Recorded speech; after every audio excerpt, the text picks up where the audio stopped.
तेरी मोहब्बत है महान मेरे दिल का राजकुमार। तेरे बिना मैंने जाना नहीं ये प्यार कैसा है, प्यार कैसा है।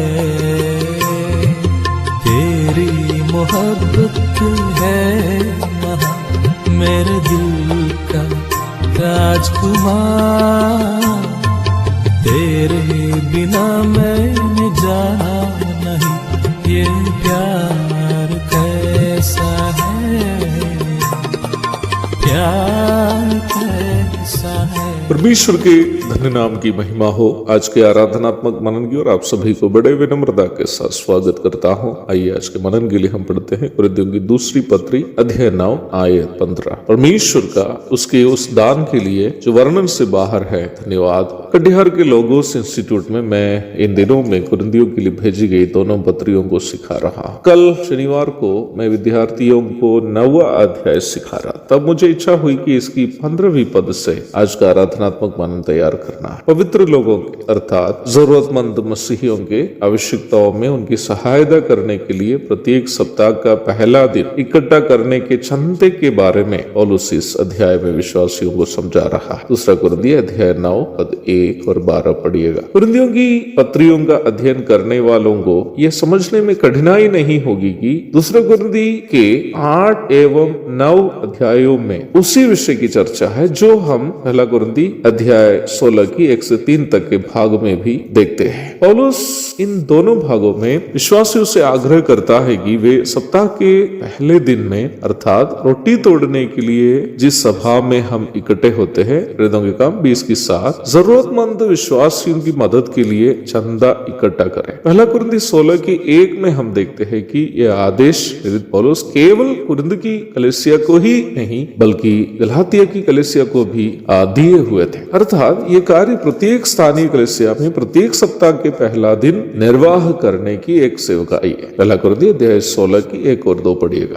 दूसरे कुरिन्थियों के 9वां अध्याय की ओर जब हम आते हैं वहां यह स्पष्ट किया गया है कि यह सेवकाई परमेश्वर को धन्यवाद अर्पण करने का एक माध्यम है। हमारी रविवारीय सभा में हम विभिन्न माध्यमों से परमेश्वर को धन्यवाद अर्पण करते हैं। भजनों एवं कीर्तनों को गाने के द्वारा, फोटो से स्तुति रूपी बलिदान की भेंट चढ़ाने के द्वारा, वचन से आराधनात्मक मनन करते हुए हृदयों को तैयार करते प्रभु भोज में भाग लेकर और अंत में अपने आमदनी से आर्थिक भेंट चढ़ाने के द्वारा। रविवारी आराधना सभा का एक क्रम इसी प्रकार है। इफिसियों अध्याय 5 की 19-20, प्रेरितों के काम 20 की 7, पहला कुरिन्थियों 16 की 1-2 आदि पदों को क्रमानुसार पढ़िएगा। दूसरे कुरिन्थियों 8वां अध्याय में इस सेवकाई की प्रेरणा तथा 9वां अध्याय में इस सेवकाई का आधार को हम देखते हैं। दूसरे कुरिन्थियों 8 की 9 में इस सेवकाई को करने हेतु हमारी प्रेरणा को पौलुस इस प्रकार समझाता है। तुम हमारे प्रभु यीशु मसीह का अनुग्रह को जानते हो कि वह धनी होकर भी तुम्हारे लिए कंगाल बन गया ताकि उसके कंगाल हो जाने से तुम धनी हो जाओ। हमें स्वर्ग के सारी आशीषों से धनी बनाने के लिए स्वर्ग की महिमा को त्यज कर कंगाल बने यीशु मसीह ही मेरी और आपकी प्रेरणा हो जानी चाहिए जब हम रविवारी आराधना सभा में आर्थिक भेंट चढ़ाते हैं। यीशु मसीह में हरेक उद्धार प्राप्त व्यक्ति स्वर्ग की सारी आशीषों से आशीषित है। इफिसियों 1 की 3। परंतु हमें धनी बनाने के लिए परमेश्वर के पुत्र को क्रूस पर शून्य बनना पड़ा। फिलिपियों अध्याय 2 की 7 और 8। और देने का आधार को 9 अध्याय की 15वीं पद में प्रेरित पौलुस इस प्रकार लिखता है। परमेश्वर का उसके उस दान के लिए जो वर्णन से बाहर है धन्यवाद हो। देने का हमारा आधार यह है कि परमेश्वर ने जब हमसे प्रेम किया तो उन्होंने अपने एकलौता पुत्र को हमारे लिए दे दिया। परमेश्वर पिता ने अपना पुत्र को ही हमारे लिए दान स्वरूप दे दिया कि हम उनके पुत्र के द्वारा धनी हो जाए। हमारी कोई भी संपत्ति, कितने भी धन या सारे जीवन पूरा भी हम दे, उस दान के तुल्य कभी नहीं होगा जो परमेश्वर ने हमारे लिए दिया है। रविवारी आराधना सभा में आर्थिक भेंट चढ़ानी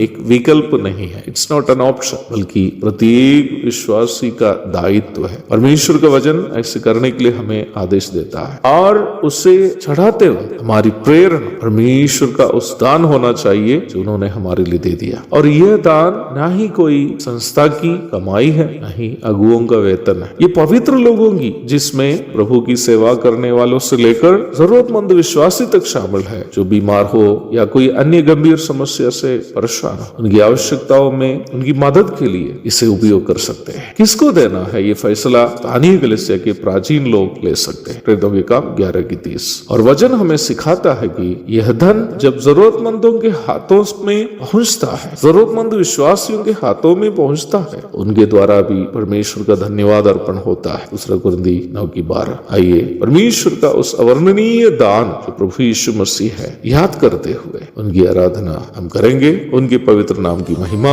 युगानुयुग होती रहे। आमीन। जब मैंने राह खोया, कांटों में फंस गया,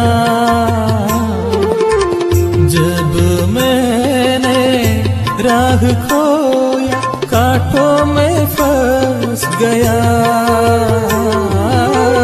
तूने आया, जान बचाया, उठाया कांधों पे,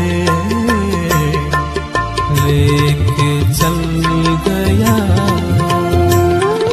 तेरी मोहब्बत है महान, मेरे दिल का राजकुमार, तेरे बिना मैं नहीं जाना नहीं ये प्यार कैसा है,